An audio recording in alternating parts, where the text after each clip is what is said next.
olhamos para a palavra de Deus, as sagradas escrituras, nós vamos encontrar a manifestação da Trindade, trabalhando em toda a sua história, até a consumação do século, quando de uma vez para sempre nós seremos conduzidos à glória na presença do Senhor.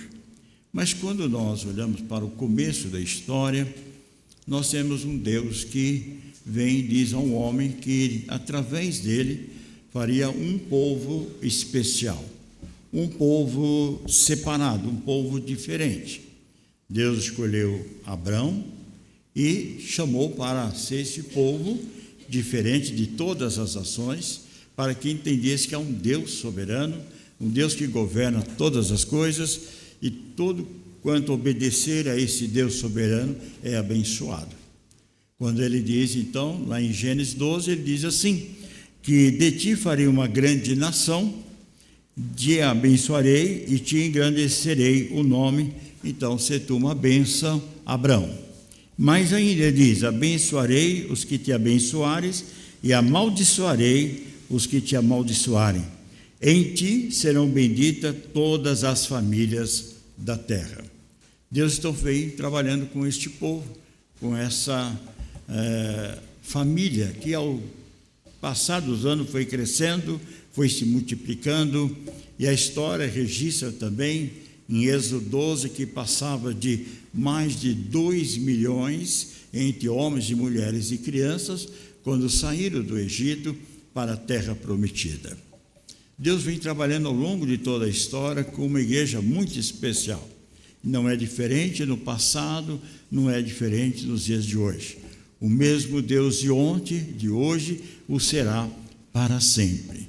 Mas nós precisamos compreender que a mesma atitude que teve Israel no passado, um povo servir, um povo de coração endurecido, um povo de ingratidão, isso se repete também, infelizmente, nos dias de hoje. Mesmo nós, alcançados pela graça soberana de nosso Deus, ali e acolá nós tropeçamos e fazemos coisas que não agradam a Deus, entristece o coração de Deus, entristece a sua própria vida, a família e a família da fé. Mas esse Deus, que é um Deus de amor, de misericórdia, é um Deus que derrama a sua graça, a sua bondade, a sua misericórdia, quando há verdadeiro quebrantamento por parte daqueles que são escolhidos. Deus nunca deixou de perdoar, Deus nunca deixou de amar o seu povo, seus escolhidos, mas Ele também não deixou de disciplinar, não deixou de corrigir, de repreender quando nós nos afastamos da palavra de Deus. O texto desta noite eu quero ler com os irmãos, encontra-se em Juízes, capítulo 2. Abre a sua Bíblia em Juízes, capítulo 2.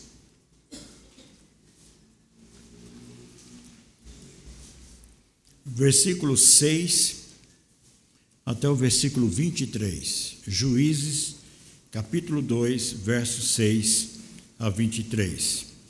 Veja o que diz, então, a palavra do nosso Deus. Havendo Josué despedido o povo, foram-se os filhos de Israel, cada um a sua herança, para possuir a terra. Serviu o povo ao Senhor todos os dias de Josué e todos os dias dos anciãos que ainda sobreviveram por muito tempo, depois de Josué, e que viram todas as grandes obras feitas pelo Senhor a Israel. Faleceu Josué, filho de Num, servo do Senhor, com a idade de 110 anos. Sepultaram-no no limite da sua herança, em Timate-Heres, na região montanhosa de Efraim, ao norte do monte Gaás. Foi também congregada aos seus pais toda aquela geração, e outra geração após ele se levantou, que não conhecia o Senhor, nem tampouco as obras que fizeram Israel. Então fizeram os filhos de Israel o que era mal perante o Senhor, pois serviram aos Balaíns. Deixaram o Senhor, Deus dos seus pais, que os tirara da terra do Egito, e foram-se após outros deuses, dentre os deuses das gentes que havia ao redor deles. Os adoraram e provocaram o Senhor a ira, porque deixaram o Senhor e serviram a Baal e a Astorete. Pelo que a ira do Senhor se acendeu contra Israel e os deu na mão dos espoliadores, que os pilharam, e os entregou na mão dos seus inimigos ao redor, e não mais puderam resistir a eles. Por onde quer que saíam, a mão do Senhor era contra eles para o seu mal, como o Senhor lhe dissera e jurara, e estamos como o Senhor lhes dissera e jurara, e estavam em grande aperto. Suscitou o Senhor a juízes, que os livraram da mão dos que os pilharam. Contudo, não obedeceram aos seus juízes, antes se prostituíram após outros deuses e os adoraram, depressa se desviaram do caminho por onde andaram os seus pais, na obediência dos mandamentos do Senhor, e não fizeram como eles. Quando o Senhor lhes suscitava juízes, o Senhor era com o juiz e os livrava das mãos dos inimigos, todos os dias daquele juiz, porquanto o Senhor se compadecia deles ante aos seus gemidos, por causa dos que os apertavam e oprimiam. Sucedia, porém, que, falecendo o juiz, reincidiam e se tornavam piores do que seus pais, seguindo após outros deuses, servindo-os ou adorando-os a eles. Nada deixavam de suas obras, nem da obstinação dos seus caminhos. Pelo que a ira do Senhor se acendeu contra Israel e disse: porquanto este povo transgrediu a minha aliança, que eu ordenara aos seus pais, e não deu ouvidos à minha voz. Também eu não expulsarei mais diante dele nenhuma das nações que Josué deixou quando morreu, para que elas, por Israel à prova, se guardarem ou não o caminho do Senhor, como os seus pais o guardaram. Assim o Senhor deixou ficar aquelas nações e não as expulsou logo, nem as entregou na mão de Josué. Sobre o texto, irmãos, quero compartilhar sobre o tema um legado sem lágrimas ou um legado com lágrimas. Isso vai depender de cada um de nós. Hoje pela manhã, nós tivemos aqui uma palavra sobre a escola bíblica dominical. A importância desta escola, que ela traz benefício para toda a família. É uma escola em que, desde o berçário até a idade avançada, tem a oportunidade de estudar a palavra de Deus, crescer em graça e em conhecimento das Sagradas Escrituras. Entretanto, irmãos, esta escola bíblica dominical muitas vezes é levada a sério por nós, ou às vezes nós não levamos. Como nós não levamos? Quando nós não damos importância para o nosso crescimento na nossa vida espiritual. Eu posso crescer em casa? Sim. Posso crescer em família? Sim. Nós vamos falar sobre isso mais na frente. Mas a importância da igreja é a importância da família da fé, a quem Deus instituiu um povo, uma família para agregar, para congregar e assim crescer em graça e instrução da sua palavra.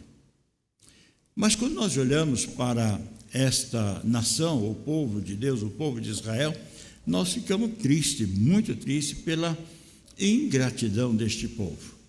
Este povo, diante de tantas maravilhas, de tantos prodígios e sinais que aconteceram dentro da saída do Egito até próximo à terra prometida, logo ali José está distribuindo a herança para as 12 tribos de Israel.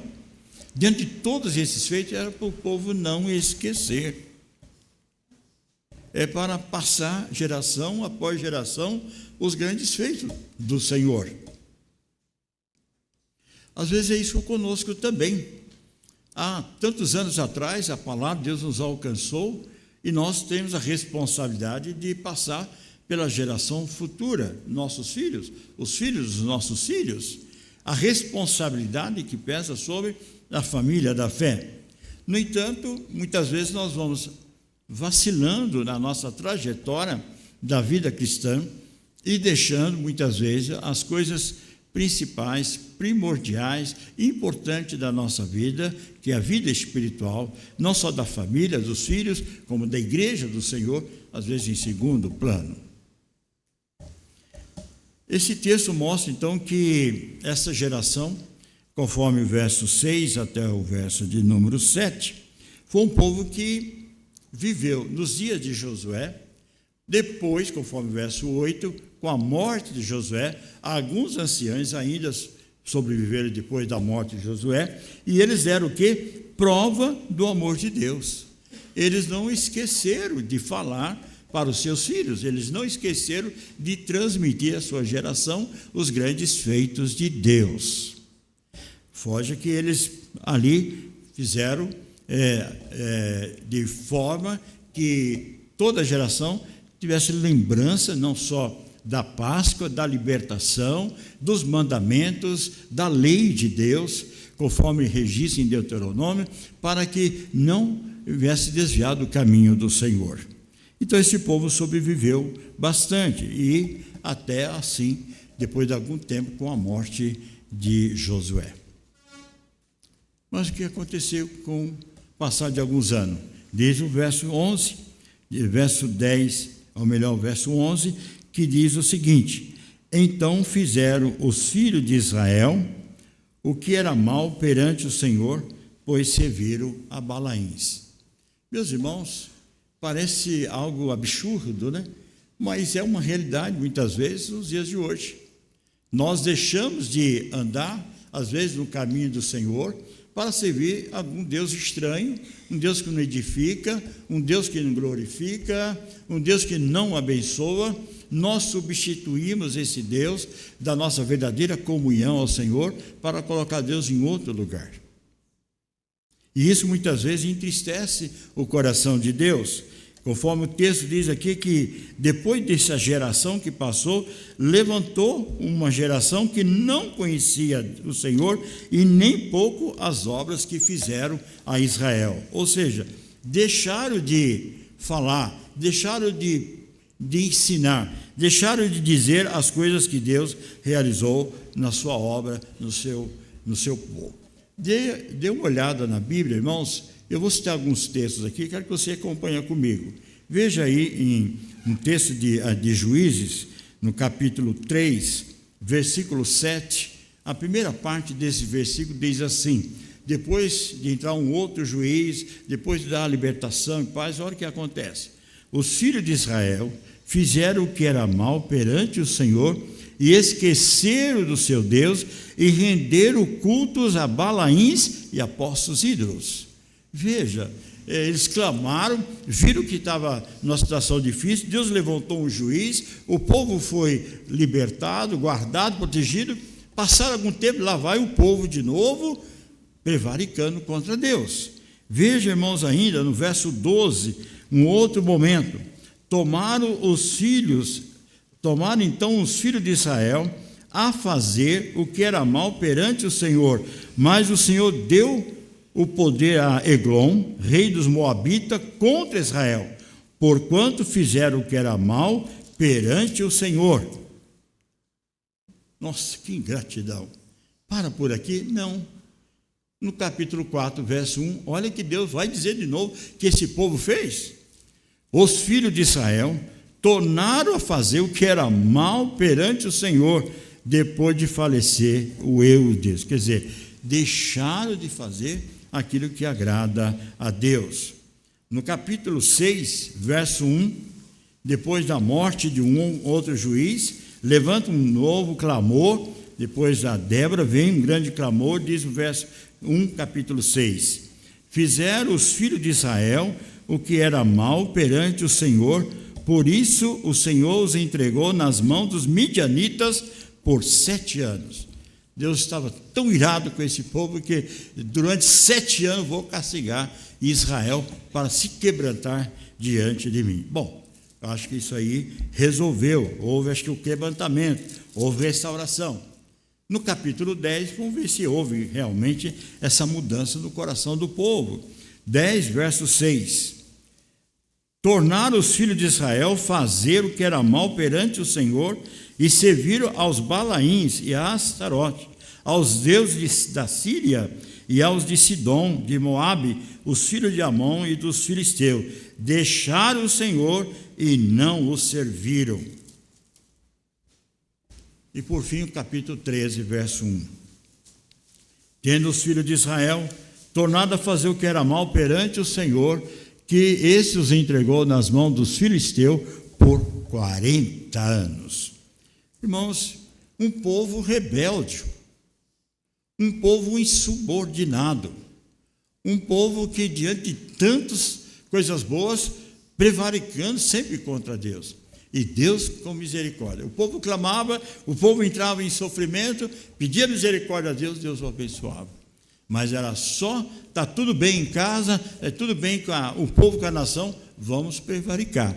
Vamos deixar o Deus vivo verdadeiro de lado e vamos adorar os deuses de Balaíns e de Astarote. Irmãos, Israel cometeu isto. No verso 12, algo sério que Israel fez no capítulo 2, verso 12. Deixaram o Senhor, Deus dos seus pais, que os tirara do Egito e foram após outros deuses. Dentre os deuses da gente que havia ao redor deles, os adoraram e provocaram o Senhor a ira. Irmãos, a provocação de Israel era tão grande, mas tão grande, que o profeta Jeremias, no capítulo 19, verso 5, diz que Israel chegou ao ponto de pegar suas crianças de colo e sacrificar a Deus Baal. A que ponto chegou Israel? De pegar os seus próprios filhos. O profeta Jeremias revela assim a dureza desses corações, a incredulidade, não só a ignorância, mas a insensatez e a incredulidade desse povo. Chegou ao ponto de pegar as suas crianças e sacrificar a Deus estranho, a Balaíns ou a Baal, a Astarote. Irmãos, a gente fica pensando, esse Deus, ou melhor, este povo é um povo terrível. Mas o que nós vemos hoje, irmãos? Nós muitas vezes, ali e acolá, nós estamos brincando com Deus. Nós estamos provocando a Deus. Nós muitas vezes sabemos que não está certo, não está correto, não agrada a Deus, não é da santidade de Deus. Você sabe disso, eu sei, nós sabemos. Mas nós queremos provocar esse Deus santo, esse Deus tremendo. E se alguma coisa acontecer, eu clamo. Vou clamar diante de Deus. Mas veja o que é que Deus resolveu fazer com esse povo. Esse povo que deixou de acreditar num Deus verdadeiro para acreditar numa deusa da fertilidade, do amor, da guerra. Então, o que é que esse povo fez? Verso 12 diz que nós lemos, deixaram, mas veja agora o verso 14. Pelo que a ira do Senhor se acendeu contra Israel e deu na mão dos espoliadores que os pilharam, e os entregou na mão dos seus inimigos ao redor, e não mais puderam resistir a eles.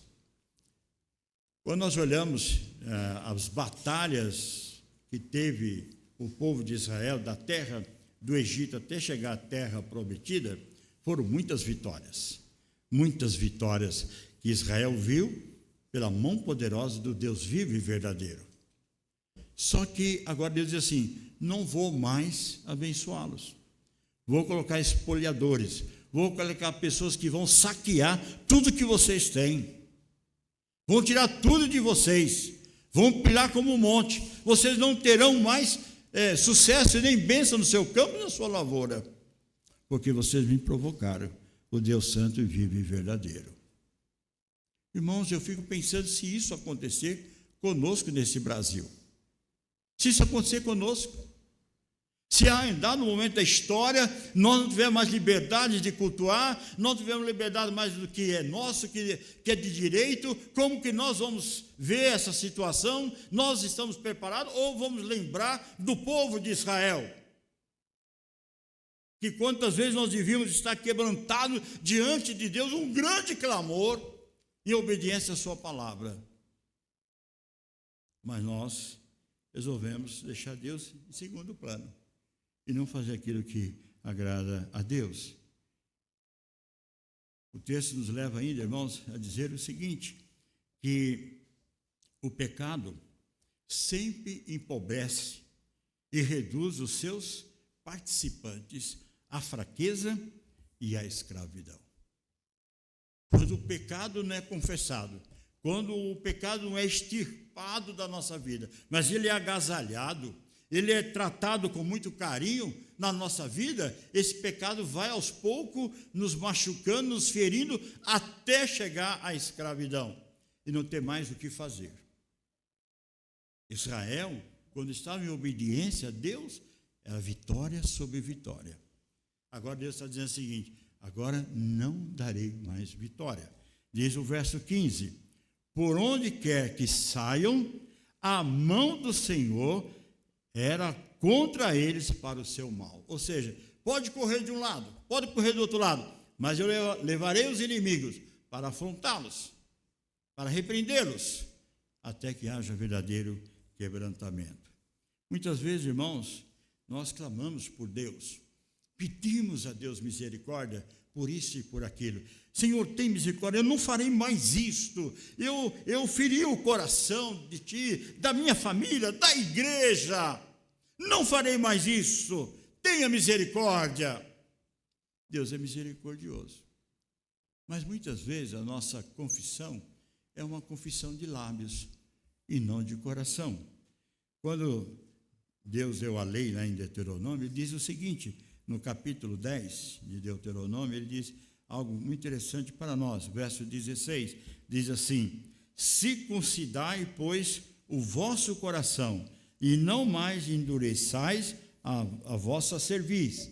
Ou seja, que Deus está dizendo assim, não é a circuncisão que vai fazer mudança na sua vida, é o seu coração. Não adianta você passar pelo batismo, pela profissão de fé, se o seu coração não foi transformado genuinamente pelo Senhor. Quando nós confessamos a Cristo Jesus, não pode ser apenas de lábios, mas tem que ser de coração, tem que ser de vida. E quando isso brota no verdadeiro coração, então nós temos a confissão verdadeira. Mas Deus está dizendo aqui, esse povo só está circuncidando, mas não de coração, apenas por fazer a circuncisão. Ele vai dizer mais adiante, no capítulo 30 de Deuteronômio, ele ainda vai dizer algo mais que chama a atenção a nós. No texto diz 30, verso de número 6, diz o seguinte, o Senhor teu Deus circuncidará o teu coração e o coração da tua descendência, para amares ao Senhor teu Deus de todo o coração, de toda a alma, para que vivas. É isso que Deus espera da sua igreja, do seu povo. No tempo tão difícil que vivemos, Ele quer ver em você obediência à sua palavra. Ele quer ver em você e em mim quebrantamento de viver uma vida autêntica e verdadeira. Porque quando clamarmos diante do Senhor, Ele responderá o nosso clamor. Porque nós estamos no centro da vontade de Deus. Mas veja que esse povo, ele tornou-se rebelde. Mais adiante, o texto vai dizer outra coisa que desafia. Esse povo continuou com o coração endurecido. Deus de provar várias vezes, de dar vitória, libertação, no entanto, esse povo continua rebelde. Então o que Deus faz? Eu vou deixar algumas nações, alguns povos inimigos, para ficar sempre na trincheira para com esse Israel. Porque no momento que prevaricar, eu mando. Foi assim que fez com os medianitas. Um período de 7 anos. O povo não aprendeu a lição. Veio depois 40 anos de sofrimento. Será que nós precisamos, irmãos, eu, a minha família, a sua família, a grande família da fé, passar por momentos de sofrimento nas mãos de Deus? E é bom que passe na mão de Deus, graças a Deus por isso. Mas passar por causa da nossa desobediência, por falta de quebrantamento, de falta de sinceridade do nosso coração, de obediências profundas à palavra de Deus? Será que nós queremos que Deus visite a sua vida, a sua família, a família da fé, para entendermos que há um só Deus vivo e verdadeiro, a quem nós devemos obedecer integralmente? Mas Deus diz aqui a esse povo: quando o Senhor lhe suscitava juízes, verso 18, o Senhor era com o juiz e os livrava da mão dos inimigos, todos os dias daquele juiz, porquanto o Senhor se compadecia dele ante os seus gemidos, por causa dos que o apertava e oprimiam. Clamava, Deus dava vitória. Clamava, Deus dava vitória. Mas, chega no verso de número 20 em diante, diz assim: porque a ira do Senhor se acendeu contra Israel e diz: porquanto este povo transgrediu a minha aliança, que eu ordenara aos seus pais, e não deram ouvido à minha voz. Então, não expulsarei as nações que tinha nos tempos ainda de Josué. E agora, depois que Josué morreu, depois que passou, não vou expulsar essas nações inimigas, vou deixá-las aí. Como diz o verso de número 22, vou colocar para provar Israel. Se Israel andar na minha presença, essas nações não terão vitórias, não atingirão. Mas se Deus obedecer a minha palavra, eu visitarei com esse inimigo para afrontar Israel, porque afrontou o Deus santo e vivo e verdadeiro. Irmãos, Israel teve centenas de lições para aprender na sua vida. E sempre prevaricando, sempre desobedecendo, sempre sendo rebelde à palavra de Deus, revelando sempre uma inconstância, não de confiar em Deus vivo e verdadeiro. Isso não pode acontecer conosco. Nós precisamos ter misericórdia diante de Deus.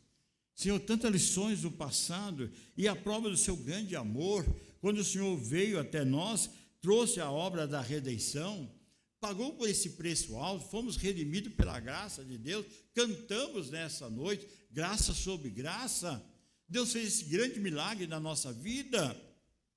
O que Ele espera de nós, irmãos, que tenhamos coragem nesse mundo hostil, neste mundo cruel, nesse mundo violento, nesse mundo de injustiça, nesse mundo de maldade, mas a igreja precisa ser diferente.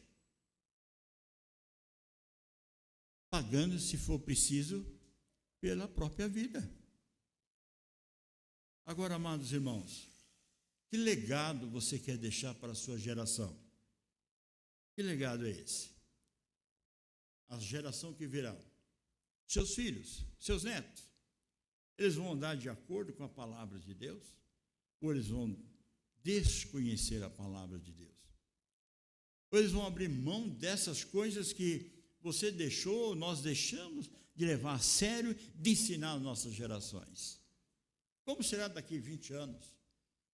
A geração dos 70 anos dessa igreja. Eles vão contar os grandes feitos dos seus pais e vão estar aqui à frente louvando e bendizendo o nome do Senhor? Ou essa geração vão dizer assim: viveram distante do Senhor e abraçaram aos deuses de Baal e Astarote?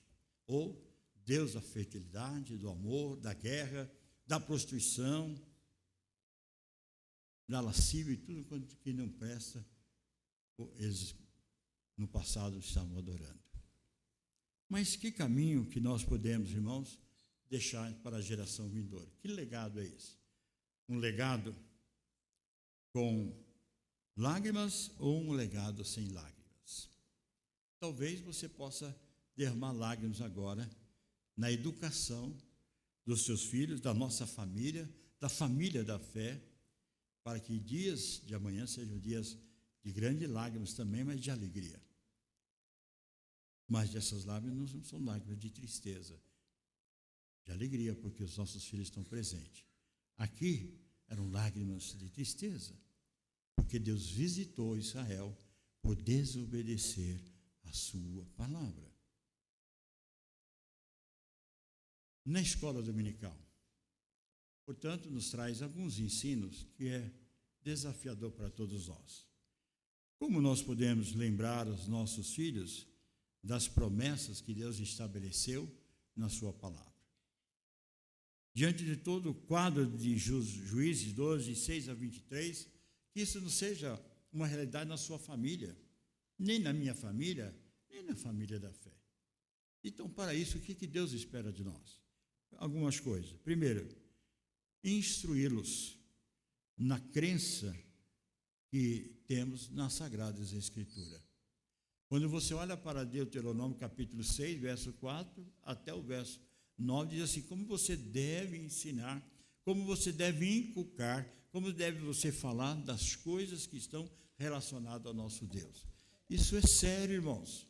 Se você não ama o seu filho, você não cuida da sua família, o mundo vai solapar a sua família. Você criou o seu filho para o mundo. Você deu tudo para o seu filho para o mundo. Então você precisa educar, instruí-lo na crença do Evangelho, da palavra, das Sagradas Escrituras. Outra coisa, orar com eles e por eles. Eles precisam crescer amando ao Senhor. Eles precisam crescer desejando ser, de fato, uma testemunha do Senhor. Eu desejo ser também como aqueles jovens que cantam ali na frente, como aqueles irmãos que dão aula ali na frente, como a professora da escola dominical, como aquele presbítero, diácono, seminarista, liderança da igreja. Eu desejo me colocar na trincheira, na obra do Senhor. Para isso você deve orar. Você deve instruir no caminho, na crença das Sagradas Escrituras, orar por eles, com ele, para que tenha encontro pessoal e verdadeiro com o Senhor, e depois servi-los de bom exemplo de piedade e santidade, evitando toda e qualquer contradição na sua vida cristã. O seu filho precisa ver modelo em você. A sua filha precisa ver modelo na sua mãe, nos seus pais.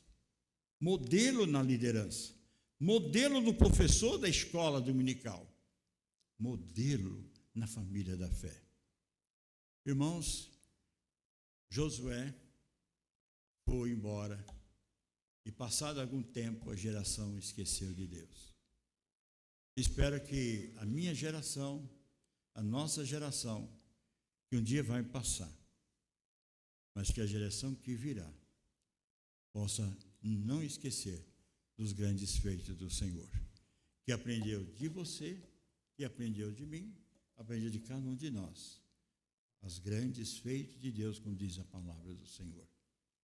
E assim será, não um legado de lágrimas, mas um legado sem lágrimas, mas um legado de vitória, de gratidão, porque a palavra de Deus foi ensinada, a palavra de Deus foi conduzida através da oração, e a palavra de Deus serviu de modelo e exemplo para cada um de nós, na caminhada da nossa vida cristã. Que Deus nos abençoe, irmãos, e que não haja na sua casa, na minha casa, desobediência à palavra de Deus. Que nós sejamos quebrantados diante de Deus e que nós saibamos que seremos sempre vitoriosos. Não porque temos força física, que o poder está em nós. Não, o poder vem de Deus. Ele que nos dá forças e poder para vencer todos dados inflamados do maligno. Então, uma geração que virá, não uma geração que vai deixar não conhecer o Deus, e não, pelo contrário, mas vai dizer que conheceu a Deus e andou nos caminhos do Senhor, conforme a palavra do nosso Deus. Que Deus assim nos abençoe. Amém.